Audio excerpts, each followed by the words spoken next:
आइए जी, मैं जीपी गुप्ता आप सबों का स्वागत करता हूं जीपी गुप्ता कॉमर्स वाला चैनल पे। आज मोस्ट इंपोर्टेंट जो टॉपिक है बीएसटी में, उसका हम लोग डिस्कशन करने जा रहे हैं। सबसे पहला क्वेश्चन, व्हाट इज मैनेजमेंट, या इसमें ऐसा हो सकता है कि give a definition of management.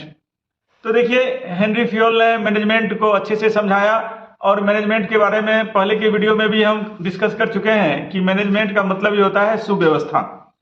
तो आइए, management is the social process of getting pre determined goals of organisation by optimum utilisation of human and non human resources.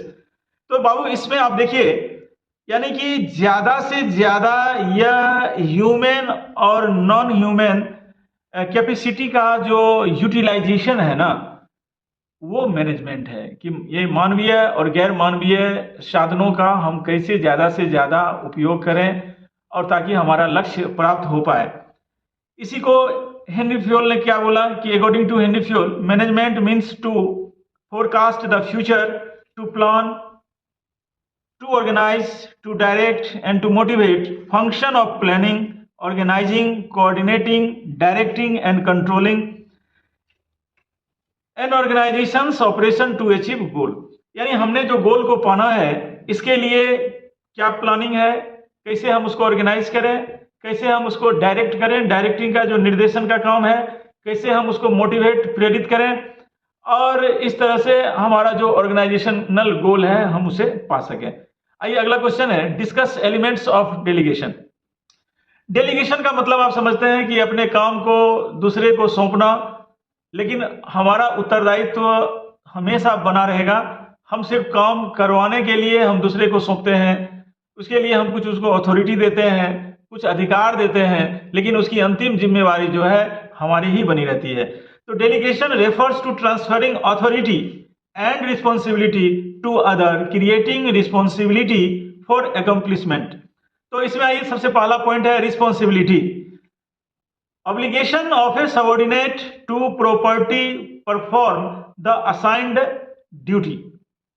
दूसरा है authority, means right of a person on basis of which one's control one's subordinate.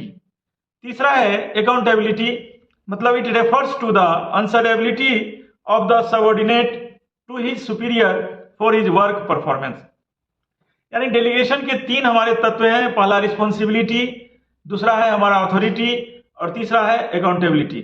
आइए, अगला question है, what is meant by consumer protection, यानी उपभोक्ता का संरक्षण का क्या मतलब होता है, जरा सा इसको समझिए। Consumer protection refers to protecting the consumers against anti consumer trade practices by producer और सेलर।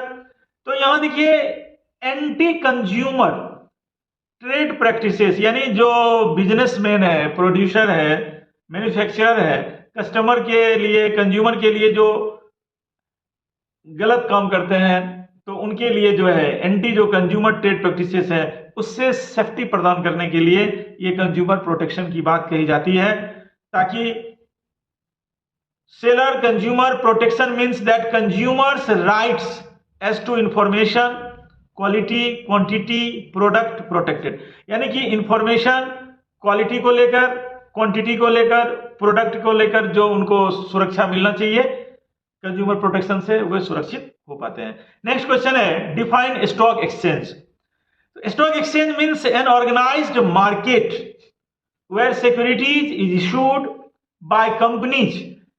देखिए, स्टॉक एक्सचेंज क्या है कि ये ऑर्गेनाइज्ड मार्केट है, संगठित बाजार है, जहां पर कि कंपनियां अपना जो शेयर जारी करती हैं, इशू करती हैं, उनका वहां पे वो खरीद बिक्री करती है। Government organisation and semi government organisations are sold and purchased securities includes share and debentures ETC. यानी यहां शेयर और डिवेंचर का खरीद बिक्री का एक मार्केट है, बिल्कुल ऑर्गेनाइज मार्केट है, जिसे हम लोग स्टॉक एक्सचेंज का नाम देते हैं। नेक्स्ट क्वेश्चन है, define delegation of authority. Babu, delegation of authority का क्या मतलब है, तो आइए समझते हैं। Delegation of authority is a process of sharing a task and authority between a manager and his subordinate. यानी कि कुछ काम है जो अपने मैनेजर और सबऑर्डिनेट के बीच शेयर करने की बात है, उनको ट्रांसफर करने की बात है। Delegation of authority is the process a manager follows in dividing the work assigned to him so that he performs that part which only he can perform effectively. यानी जो वो काम अच्छे से कर सकते हैं उन्हीं काम को हम लोग डेलीगेट करते हैं, लेकिन अंतिम जिम्मेवारी डेलीगेट करने वाले के ऊपर ही होता है। बाबू आइए नेक्स्ट क्वेश्चन है, explain the term motivation. Motivation का क्या मतलब है? तो मोटिवेशन तो जानते ही हो, किसी भी काम को करने के लिए जो प्रेरित करने का जो काम है उसी को मोटिवेशन कहते हैं। जो कर्मचारी मैनेजर जितना ज्यादा मोटिवेट होगा संस्था के लिए उतना काम करेगा। तो देखिए मोटिवेशन में be defined as a process of stimulating people to action to accomplish desired goal. यानी जो डिजायर्ड गोल है, जो इच्छित लक्ष्य है, उसको पाने के लिए हम लोगों को एक्शन में लाते हैं। It involves phenomenon which arises from the feelings of needs and wants of individuals. It causes goal directed behaviour. Motivation may be defined as the process of stimulating people to action desired goals. Motivation refers to the way in which urge drives desires, aspirations or explain the behavior of human being. यानी लोगों के दिल में हम कुछ इच्छा जागृत करें, उनकी आवश्यकताओं को कैसे पूरा किया जाए, उनकी चाह जब हम उनको जागृत करें और वो वास्तव में संस्था के गोल के साथ अपने को जुड़ा हुआ महसूस करें, तब जो वो संस्था के लिए कुछ करता है ना, उसी को हम लोग मोटिवेशन कहते हैं। क्योंकि संस्था के लिए वो कुछ भी करने के लिए तैयार हो जाता है। क्यों? उसका नीड्स, उसका जो चाहत है, उसकी जो जरूरत है वो पूरा होने लगता है। नेक्स्ट क्वेश्चन है, explain any 3 points of importance of financial planning. Babu financial planning का 3 जो पॉइंट है कौन कौन सा है? तो पहला पॉइंट है, in integral part of corporate planning financial planning is an integrate part of the corporate planning of the business. यानी कि कॉर्पोरेट प्लानिंग का यह एक इंटीग्रल पार्ट होता है फाइनेंशियल प्लानिंग। बिना फाइनेंशियल प्लानिंग का कोई भी कॉर्पोरेट आगे नहीं बढ़ सकता, क्योंकि फाइनेंस वित्त जिस तरह बॉडी के लिए ब्लड की जरूरत होती है, उसी प्रकार से किसी भी संस्था में पूंजी की आवश्यकता होती है। और पूंजी कहां से होगा? फाइनेंस से ही होगा। तो फाइनेंस प्लानिंग जो है एक कॉर्पोरेट का इंटीग्रल पार्ट है। दूसरा, overcoming the problem of access और शॉर्टेज ऑफ फंड। यानी फंड का ज्यादा हो जाने का समस्या या कम हो जाने का समस्या से निजात मिल सकता है जब आप फाइनेंशियल प्लानिंग करते हो। Financial planning involves accurate forecast of present and future requirements of funds. भविष्य में हमें क्या जरूरत है, कितने का फंड चाहिए, इसका पूर्वानुमान हम लोग इस फाइनेंशियल प्लानिंग से लगा सकते हैं। तीसरा, it helps in financial control. और वित्तीय कंट्रोल के लिए भी हमारा फाइनेंशियल प्लानिंग बहुत अहम रोल अदा करता है। आइए नेक्स्ट क्वेश्चन है, give the definition of scientific management. देखिए साइंटिफिक मैनेजमेंट का जो जन्मदाता है एफ.डब्ल्यू. टेलर है। टेलर ने क्या बोला है कि according to F W. Taylor, scientific management is the art of knowing exactly what you want men to do and them seeing to it that they do it in the best and the cheapest way। माने आप क्या काम कराना चाहते हैं और वो आपको कितना सस्ता, कितना इफेक्टिव वे में, कितना एफिशिएंटली आपको करके दे दे, इस बात को लेकर एफ.डब्ल्यू. टेलर ने जो थ्योरी दिया ना, वो थ्योरी ही हमारा साइंटिफिक मैनेजमेंट है। Scientific management refers to the use for scientific method in decision making to receive management problems rather than depending on rule of thumb और ट्रायल एंड एरर मेथड। मतलब scientific management में इन्होंने कहा कि जो भी सिद्धांत है वो नपा तुला है, उसका एक स्टैंडर्ड है, फिक्स किया हुआ है। ऐसा नहीं है कि तीर नहीं तो तुक्का, कोई अंगूठे का नियम नहीं है कि जैसे हुआ तैसे कर दिया, नहीं, कुछ भी है उसके पीछे हमारा मैनेजमेंट का प्रिंसिपल्स काम करता है। नेक्स्ट क्वेश्चन है, डिफाइन ऑर्गेनाइजेशन। तो organization is an art of establishing effective cooperation between different peoples, groups and departments. According to J.E. Millward, organization is a harmonious adjustment of specialized parts or the accomplishment of some common purpose or purposes। देखिए बाबू, संगठन का मतलब ही हुआ संस्था में जो अलग अलग डिपार्टमेंट हैं उनको एक सूत्र में बांध देना और एक डिपार्टमेंट दूसरे के लिए काम आए, ताकि संस्था का जो ऑर्गेनाइजेशनल गोल है वह पूरा हो। इसके लिए व्यक्ति, वस्तु और डिपार्टमेंट के बीच एक अच्छा तालमेल बना रहे। नेक्स्ट क्वेश्चन है डिफाइन प्लानिंग। तो a planning is the first and primary function of management. ये प्लानिंग क्या होता है ना, प्लानिंग किसी भी संस्था का पहला काम होता है, मैनेजमेंट का यह पहला कार्य फंक्शन है।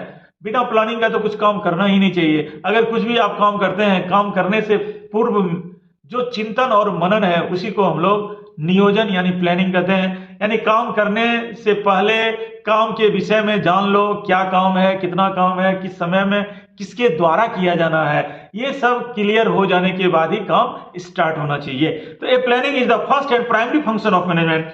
Planning is deciding to do in the future. Planning refers to what to do, how to do, what to do, and by whom to do.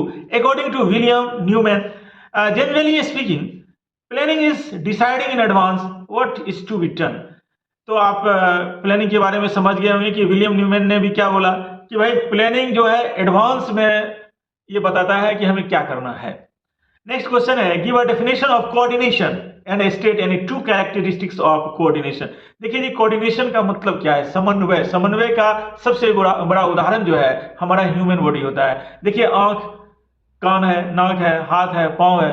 जब आप कोई काम करते हो तो सब अपने तरफ से प्रयास करता है। ऐसा नहीं है कि आप पढ़ाई कर रहे हो तो आंख देख रहा है यहाँ, दिमाग यहाँ है, तो हाथ कहीं और चल रहा है, पांव कहीं और चल रहा है, नहीं। तो व्यापार में भी कोऑर्डिनेशन का बहुत बड़ा महत्व है। यानी हर अंग जो व्यापार का है एक दूसरे के लिए समर्पित है, एक दूसरे के लिए काम करे, तो इसी को हम लोग कोऑर्डिनेशन कहते हैं। आइए थोड़ा समझते हैं।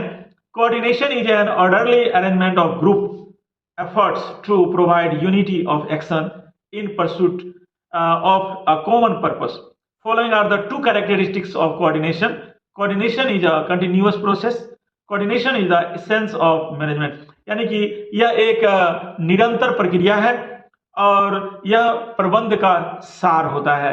और कोऑर्डिनेशन जो है व्यक्ति के बीच, डिपार्टमेंट्स के बीच, व्यापार के हर अंग के बीच एक अच्छा तालमेल को लेकर चलता है। नेक्स्ट क्वेश्चन है explain the meaning of business environment and write name of any 4 factors of its. Babu, business environment वह होता है जिसके अंदर किसी भी व्यापार को ग्रो करना पड़ता है। जैसा बिजनेस इन्वायरमेंट होगा वैसा ही व्यापार ग्रो करेगा, जहां पर कि social, technological, cultural, political, legal ये चेंजेज आते रहते हैं और उस चेंजेज का बहुत प्रभाव बिजनेस पर पड़ता है। तो आइए समझते हैं। Business environment is the sum total of environmental factors which provides an atmosphere for business। यानी बिजनेस के लिए वो एक एटमॉस्फेयर प्रदान करता है जहां बिजनेस अच्छा करे कि खराब करे। Following are the 4 factors of business environment. Economic environment, फिर दूसरा है सोशियो कल्चरल इन्वायरमेंट, तीसरा है पॉलिटिकल इन्वायरमेंट, चौथा है टेक्नोलॉजिकल इन्वायरमेंट। आइए अगला क्वेश्चन है what is planning, give any 3 features of its. तो प्लानिंग क्या है और इनके 3 विशेषताओं को बताइए। आइए, मोस्ट इंपोर्टेंट क्वेश्चन है ये। Planning is the primary and main functions of management. It is deciding what to do in the future. Following are the 3 features of planning. आइए, सबसे पहला है कि planning is a continuous and flexible process। यानी यह planning ये नहीं कि आज कर लिए बरसों वर्ष तक उसी पे काम होगा। प्लानिंग हमारा एक कंटिन्यूअस प्रोसेस है, निरंतर प्रक्रिया है, चलने वाली है, और ये फ्लेक्सिबल प्रोसेस है, यानी इसमें बदलाव आते रहना चाहिए। दूसरा है it is intellectual and mental process. कम बुद्धि वाला अनपढ़ आदमी प्लानिंग नहीं कर सकता। प्लानिंग के लिए विशेष दिमाग चाहिए, पढ़ा लिखा इंसान हो और वो बुद्धि से काम लेने वाला हो। तीसरा, it is selection of the best among alternative course of action. यानी आप काम करने के जो विभिन्न विकल्प तलाशते हैं उनमें जो सर्वोत्तम बेस्ट विकल्प है उसके साथ चलना ही प्लानिंग है। आइए नेक्स्ट क्वेश्चन है write the importance of training. तो following are the main importance of training. Training का क्या महत्व है जरा समझिए। It increases in production as well as in productivity. Training से हमारा उत्पादकता बढ़ जाता है, क्योंकि एक ट्रेंड कर्मचारी अनट्रेंड से बहुत ज्यादा बेहतर काम करता है। इट इंक्रीजेस मोरल, यह हमारा मोरल को हाई करता है क्योंकि हम इससे कॉन्फिडेंट हो पाते हैं। फिर है it is better quality of work, इससे काम का क्वालिटी उम्दा होता है। फिर है it learns proper utilization of resources, training लिया हुआ आदमी रिसोर्स का बहुत अच्छे से प्रयोग कर पाता है। नेक्स्ट क्वेश्चन है what are the importance of supervision in management. तो बाबू सुपरविजन का क्या इंपोर्टेंस है? तो पहला है कि it is link between workers and management, यानी सुपरविजन पर्यवेक्षण में क्या होता है ना कि मैनेजमेंट और कर्मचारी के बीच ये मध्य का एक कड़ी का काम सुपरवाइजर करता है, यानी सुपरविजन ना हो तो मैनेजमेंट और वर्कर के बीच तालमेल बन ही नहीं सकता है। It is a source of motivation, motivation का जो सोर्स है वो सुपरवाइजर होता है। सुपरविजन के द्वारा ही हम लोग मोटिवेट कर पाते हैं और ऑर्गेनाइजेशनल जो गोल है उसको अचीव करते हैं। It ensures proper allocation of work, और ये काम का प्रॉपर एलोकेशन करता है, कार्य का बंटवारा करता है। नेक्स्ट क्वेश्चन है what are the various factors affecting financial planning. Financial planning को अफेक्ट करने वाले कौन कौन से कारक हैं? तो पहला है नेचर ऑफ बिजनेस, दूसरा है status and size of business, तीसरा अमाउंट ऑफ रिस्क, चौथा कॉस्ट ऑफ कैपिटल, पांचवा इनकम ऑफ बिजनेस, फिर है फ्लेक्सिबिलिटी और गवर्नमेंट कंट्रोल, और लास्ट कैपिटल मार्केट कंडीशन।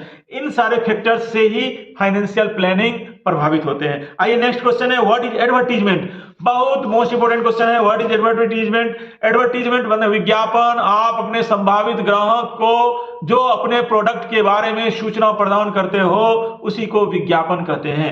आइए advertising is causing to know to remember to do advertising consists of all the activities involved in preventing to group in non-personal, oral or visual openly sponsored message regarding a product, services or ideas. This message is called an advertisement. Advertisement is causing to know, to remember, to do. यानी advertising के द्वारा आप अपने product की जानकारी customer को देते हैं ताकि वो इससे आकर्षित होकर आपका सामान खरीद सके। नेक्स्ट क्वेश्चन है write 3 functions of SEBI. SEBI का मतलब होता है stock exchange board of India. तो बाबू इसका 3 कार्य क्या क्या है देख लो। प्रोएक्टिव फंक्शन है, रेगुलेटरी फंक्शन है और डेवलपमेंट फंक्शन है। प्रोटेक्टिव फंक्शंस में देखिए, प्रोटेक्टिव फंक्शंस में है कि to promote code of conduct relating to securities market, फिर to provide education relating to dealing in securities to the investors. फिर रेगुलेटरी फंक्शंस में है carry out audit of share market, और डेवलपमेंट फंक्शन में है to carry on research work to encourage self regulating organisation.